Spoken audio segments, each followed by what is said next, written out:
चांडे जी जेका फिल्म 1985 में रिलीज़ थी उन में जलाल चांडे जो नालो छा हुयो ऐं उन खां अलावा जलाल चांडे के में जे चोरीअ में कीअं फासायो वियो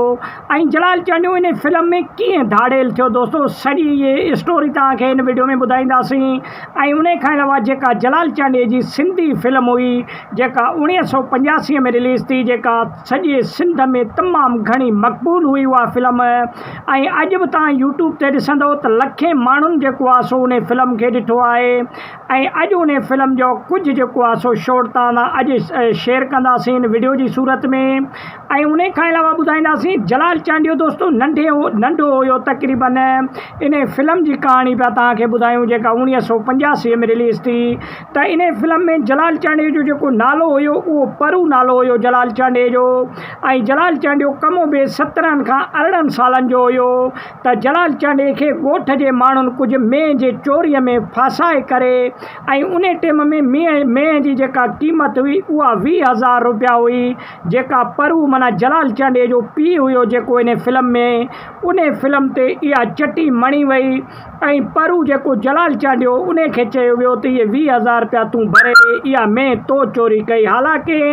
इन फिल्म में मेह जेका आई उहा पाण ई छुड़ी वई वाड़े खां पोइ अलाए कंहिं वटि बि हुई लेकिन कूड़े इल्ज़ाम में सद जेको आहे सो जलाल चांडे खे फासाए करे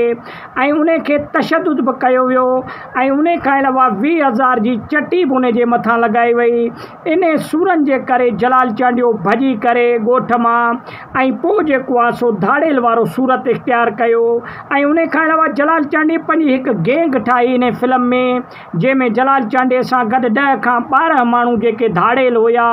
ऐं जलाल चांडियो इन्हनि धाड़ेलनि जो सरबराह हुयो। पोइ जलाल चांडे पंहिंजो इंतकाम जेको वॾेरनि ऐं जेके ॻोठ जे माण्हुनि जलाल चांडे खे जेको आहे सो कुटको बि ॾिनो इन फिल्म में ऐं मेह जे चोरीअ में फासायो बि सही। पोइ उन्हनि खां इंतकाम वठणु जलाल चांडे स्टार्ट कयो। पोइ जलाल चांडियो घोड़े ते चढ़ी सिंधी टोपी ऐं जेको आहे सो पटको लॻल ऐं रेफल कुल्हे ते लॻल हुई जलाल चांडे